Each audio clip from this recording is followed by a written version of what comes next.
This is WCN, the Whole Care Network. You talk, we listen. Content presented on the following podcast is for information purposes only. Views and opinions expressed during this podcast are solely those of the individuals involved and do not necessarily represent views of the Whole Care Network. Always consult your physician for medical and fitness advice, and always consult your attorney for legal advice. And thank you for listening to the Whole Care Network.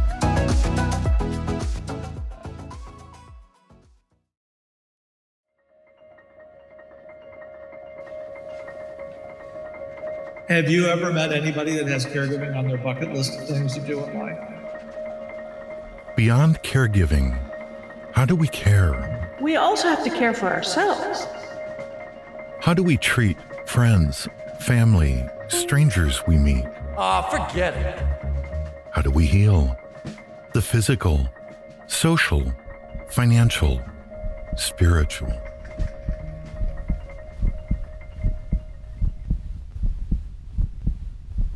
Hello.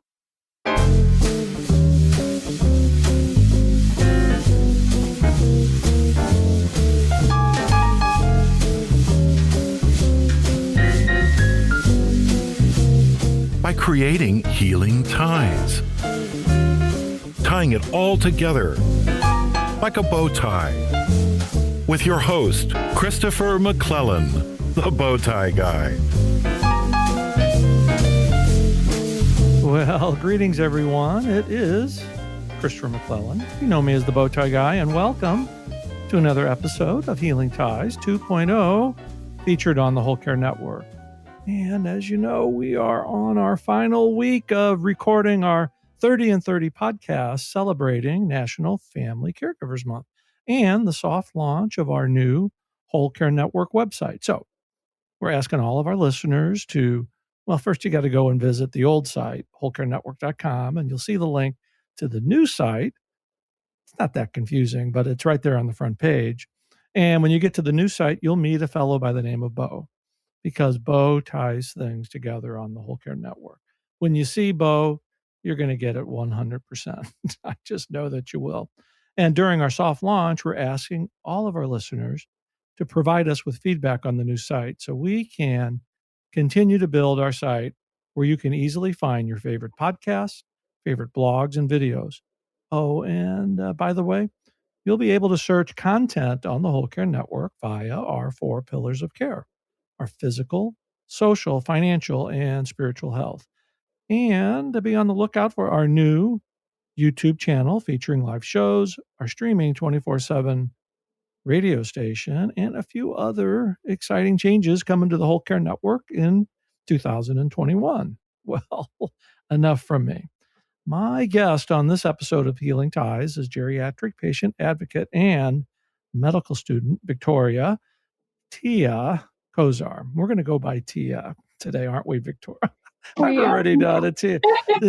So I'm not going to go through the formal introduction because you have so many wonderful things. I'm just going to kind of talk you through it. But I want to welcome you to Healing Ties. Tia, thank you for joining me. And thank you for having me. I'm happy to be here. Oh my gosh. As I read your bio and looked into some of the things that you're doing, you spent a year living with older adults in an assisted living community. That was a student in residence program. You're certified end-of-life specialist, leading age Connecticut Aging Service Award Excellence in 2019. You're on the Steve Harvey Show, and you're continuing to positively influence caring and ageism. I think I should just turn the microphone over to you. So, oh no, thank you. Yeah, but please, I've summarized a little bit, but let our listeners know about your background and your passion. And I want to start off talking about that living in the senior living center. Yeah, so I mean, that's kind of where a lot of this took off. So spending a year living in assisted living really kind of catapulted my interest in geriatrics. So after spending a year there, I developed some friendships that I have to this day. So 4 years later, I still go to visit one of my best friends, Beth, who still lives there. And then over the last couple of years, she started experiencing cognitive decline. So as someone in my early 20s, I really didn't know what to do. Didn't know how to approach that. I didn't know how to be a good friend. So I contacted my local chapter of the Alzheimer's Association and found a love for the field. I got involved with their health policy team. So right now I'm an Alzheimer's advocate at a state and national level. And on top of that, too, I spent 2 years as a dementia care coordinator at a couple skilled nursing facilities. And I just want to give a voice for those who don't always have a voice for themselves. So you've experienced this firsthand by kind of living in the community. And I guess one of the things that would come to mind right off the top of my bat, when you recognize or you get that first instance that something just might be a little bit wrong with your friend, and what do you do? Because all families go through this, that first instance to where you recognize that there's an issue going on with memory. Yeah, I think the first instinct for a lot of people is to assume that it's a natural part of aging, and it's not. It's not. Right. I think we're conditioned to think that way, but a lot of times things go too long. It started with a few times where things would be a little repetitive, and I'm like, oh, she's just telling me a story again. Then it was kind of having a hard time even finding my name. She knew me. And then it would take a couple seconds for her to realize. She's like, this is my friend. And then it would have to pause. And it would make my heart sink because I saw how much she was struggling with it. And I wanted to help her out because I saw how some of the other residents responded to that. I think they all kind of have a bad taste in their mouth about memory loss, especially in an assisted living community. They see those people who live in the memory care part. Right. And Mm-hmm. I think that there's a lot of stigma to go with that. It wasn't always very supportive. Yeah, and that stigma really plays havoc with everybody. But when you can educate yourself just a little bit, isn't it amazing how the stigma kind of goes away? Oh, and it goes such a long way too. Even just having a little conversation about, hey, how about we make the community a little more supportive, so she can stay here longer, and how we can be a good neighbor. There's ways that if it were you, wouldn't you want someone to walk you back to your apartment or help you with a meal? It really does go a long way. So I really want to get your perspective on this. I'm very self-revealing. I'm not asking you to reveal your age, but I'm 63, and you may not know this. I have 5 older siblings, ranging from 72 to 81, and one of them there's experience. She's experiencing memory loss. That was a difficult conversation to have with her kids who are my age or so close to my age. But looking at this from an intergenerational perspective, I mean, you're really on the leading edge of creating an awareness for younger folks about this insidious disease. Yeah, I think one of the most important things is to make sure that dignity is maintained. I think as soon as someone notices a change, sometimes their behavior immediately changes. You don't even mean to, and sometimes they're talking extra slow. Mm-hmm. And that they're people too. It could happen to you. It could happen to your mother. It could happen to anyone. And I think having those conversations early on, especially in college, in graduate school, it doesn't matter what field you're going to go into. You're going to see people as they get older. You could be an accountant and you'll be having clients who are older. It doesn't have to just be medicine. It could be your neighbor. So I think people put aging in a silo, and it really isn't. It affects everyone. And we all want to age, and we want to age as happily as we can. But kind of like what you said a little bit, it really does take a team and a village for all of us to age healthily. But we have to be aware of what the issues are. And I think now more than ever, especially with everything that's happened this year, the importance of, like I said, being a good neighbor, check in on the person who lives down the street from you, make sure that people can get what they need. So it's almost like a silver lining, I guess, where we see how we have failed some of our most vulnerable, and hey, how can we make this better? Yeah, and COVID has had a tremendous impact on the Alzheimer's community. And in skilled nursing, assisted living as well, the effect of the isolation, just hearing, I mean, I was in a nursing home at the beginning of all this, and just the sadness of not being able to see their families, especially at the beginning when we were afraid. Mm.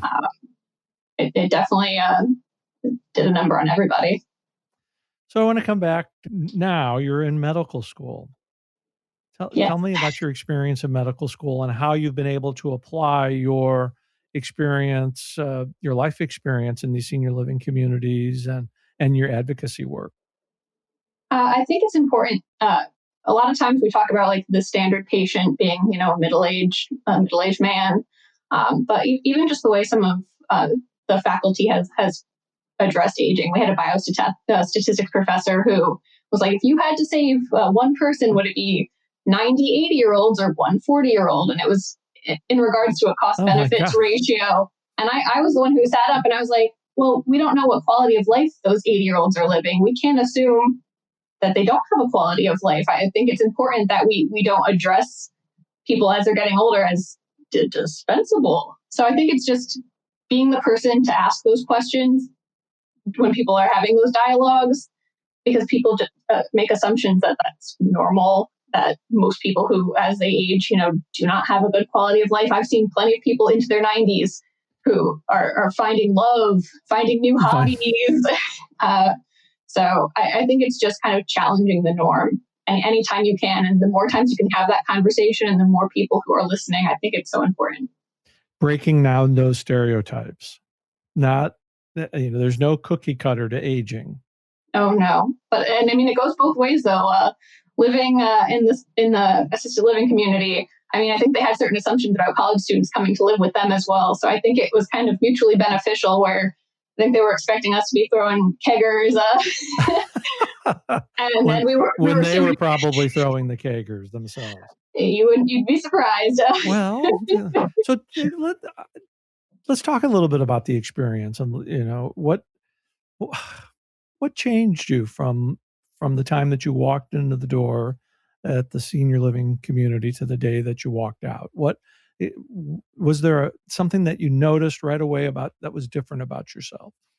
Absolutely. I think there were some subconscious biases even I had going in, where the relationships I thought that I would have, I thought it was going to be like having a whole bunch of grandparents. The kind of relationship you have with the grandparents, I thought we would, kind of have conversations about the Yankees and, have some cookies. But I found that at the end of the day, we talked as if we were friends, as if we were equals. And I think that was a very interesting dynamic where we had so many shared experiences, whether it be culture, a favorite meal, fears, things we were looking forward to in the next year, that I think that really opened my eyes to the fact that friendship doesn't have any age. It knows no age. Friendship doesn't have any age. It's how people connect. And then when we share our stories, we find out that, you know what, we're not really that much different from one another when we just sit and talk to one another.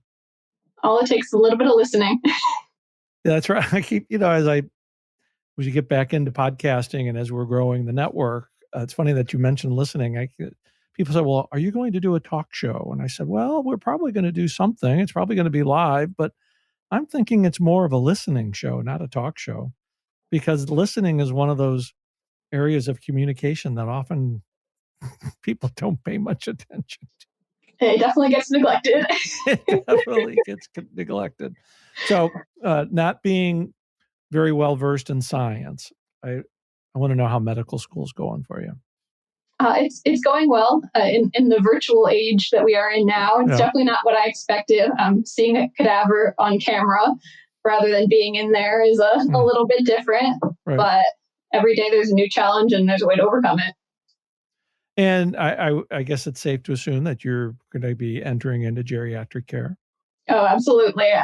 There's very few things I'm certain of, but I love that more than anything. Because, it's interesting. I haven't read the statistics here recently, but I know at least a couple of years ago, when I was heavily involved in social work here in South Florida, the statistics were there's not a lot of medical professionals focusing on geriatrics, but I'm sensing that that's changing. If I have anything to do with it, I think people are seeing aging in a different light. There's a lot less fear Mhm. And I think people are talking about mental health more and other things more, that I think a lot of the stigmas are being broken down. But I think it is still important to catch people early on with that interest, because I think it's a field people don't even think about going into. A lot of my peers are like, that's something I can specialize in. I can do that. That's an option. So I think there's still a lot of work to do. And your work with end of life, we really haven't touched on that. I'd like to hear your perspectives on and how you got involved with the certificate program. Yeah, it was one of those things where, working in a skilled nursing facility, I felt there was things I could do more for my residents, especially when it came to end of life. Sometimes I'd be coming in on my shift at 7 o'clock in the morning and someone would be actively passing. And, it's not the first thing you want to see. I'm like, I haven't even finished my coffee yet, but Right. this is the person's final moments. And I wanted to have every tool in my tool belt to make sure that it was dignified, that I knew all of the different religious backgrounds to make sure that, their last rites were read, that they were able to pass gracefully, and that the families had the tools to be ready for that when it was to come. I worked a lot with the families who were on hospice, just preparing them for what that was going to look like, and how they wanted it to look like. Because it's often an unknown experience. Even if you've gone through it once or twice, it's still going to be a different experience. And one thing that you said there that really hit me and touched me was the different religious experiences. End of life means it's different for different faith backgrounds. And when you can communicate that background to that particular family, that draws you even a little bit closer to that family. Yeah, and unfortunately, this kind of came from seeing it done wrong. Right. There was one morning report where someone had passed overnight and they weren't read their last rites, and the family was furious, and I was furious for them. I was like, that for their religion, that person is not resting peacefully, and we can't have that on. I couldn't have that on. There's no redo. Mm-mm. So I made it my mission after that. I was like, we need to make sure that this is, you only have one shot. So let's make it a good one. What the advocate? You are such a great advocate. Oh, thank you. If you practice in Florida, I'm signing up for your. I'm signing up for your practice. So. Well, I'm saying the weather in Connecticut, I might be moving to Florida. There you go. Come on down. So goodness. Well, Tia, this is a great place for us to take our break. And like I'm doing with all of our guests here on our 30 and 30 reboot of Healing Ties, when we come back, I want to ask you one fun fact about you. We got a lot of great facts today, and we're going to ask you one fun fact that we didn't cover today, and that all our listeners would want to know. So you got to put your thinking cap on, okay? Hopefully I have something fun. I think you probably will. Okay. You're listening to Healing Ties on the Whole Care Network. We will be right back. Tomorrow on Healing Ties 2.0. We didn't want people just to get by or to, hang on by their fingernails as they're going through this caregiving journey, is that we wanted to help people understand that, there are really good aspects to this, and that there's a way to not just to get by, but actually to thrive, to help them see the gifts and the graces and the blessings that come in their caregiving journey. We're finding that caregivers, the ones that we're interacting with on a day in, day out basis, have started to recognize those blessings. There's a silver lining in this pandemic. And in that silver lining, there's been a refocus on family, on being present to one another. And in doing so, many of the things, Kelly, you and I talk about with Nourish and helping people to really reestablish those relationships is one of the silver linings of the pandemic that it's brought to us. I'm Kelly Johnson. And I'm Deb Kelsey Davis. And together we're co-founders of Nourish for Caregivers and co-authors of The Caregiver Companion by Ave Maria Press. And we are so excited. Tomorrow is Thanksgiving, and we hope you will join us as we go with Chris McClellan on a journey that will nourish your soul on Healing Ties. We're so excited. We hope you join us. Join us tomorrow and every day in November for 30 shows in 30 days. Healing Ties 2.0. Available at thewholecarenetwork.com/Healing Ties and wherever you listen to your favorite podcasts.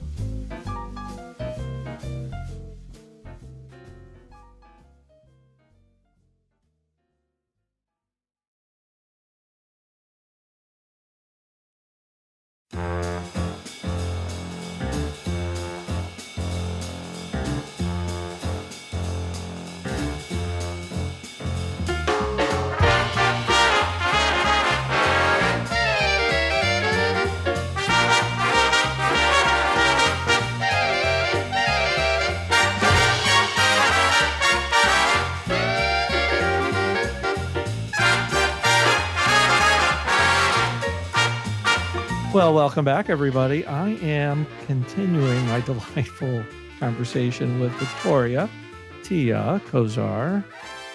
Victoria, you are just so impressive. I didn't have this focus I don't even have this focus at 60, more or less. I'm not going to be self-revealing, but okay, I'm going to stop gushing and come back to the point at hand. We want to know a fun fact about you that wasn't revealed in this conversation. And I'm like, oh my gosh, we've went through your whole life almost here. But so what is that one fun fact we all want to know? So I'm actually very passionate about circus fitness. I practiced for 2 years, all kinds of aerial arts, whether it be acrobatic yoga, silk hoop, you name it, anything to get me flying. Trapeze? Not yet. Not yet. It's on the list. It's on the list. We have a guest that we can connect you with who was our second guest. She does trapeze. So I can connect you with her. So now how did you get into that? There happened to be a gym down the road for me, and I've always been one to kind of want to find a way to have a mind-body connection, but I wasn't really into yoga or meditating. I'm a little too high-strung for that, so I needed something a little bit more active and adrenaline-y. Oh, that will certainly do it. Oh, it does.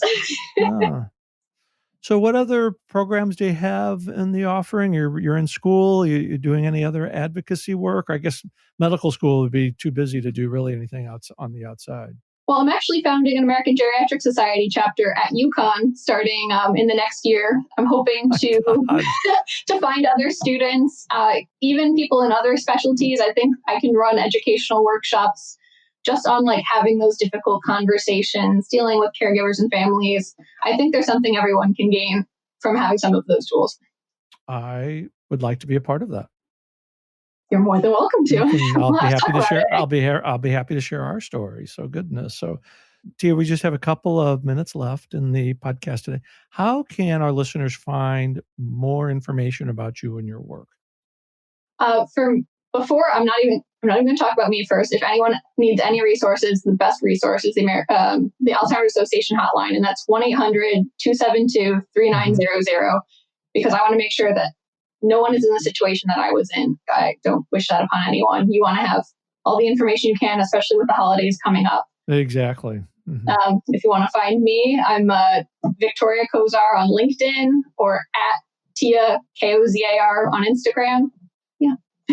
And your LinkedIn page is quite impressive and very well organized. Oh, thank you. I'm a little type A, but that goes with the medical student. Well, that's a good thing. That's a good thing.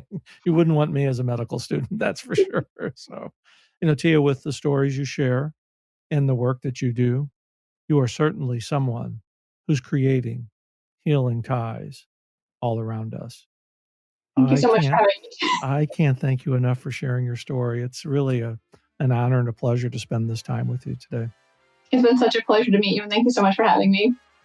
Oh, goodness. Well, that does it for this episode of Healing Ties.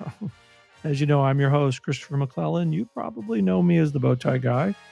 I've created a life to love after caregiving ends by sharing stories, resources, and being with awesome people like Tia Kozar. Healing Ties is produced in the posh studios of Oddbox Production in downtown St. Louis, Missouri, and is part of the Whole Care Network. Check out the soft launch of our new Whole Care Network website, and be sure to meet Bo, because Bo ties things together on the Whole Care Network. And subscribe to Healing Ties wherever you listen to your favorite podcast. We'll see you for another episode of Healing Ties, tomorrow, as we continue our 30 podcasts in 30 days to celebrate National Family Caregivers Month. Thanks for listening. Take care. Bye for now.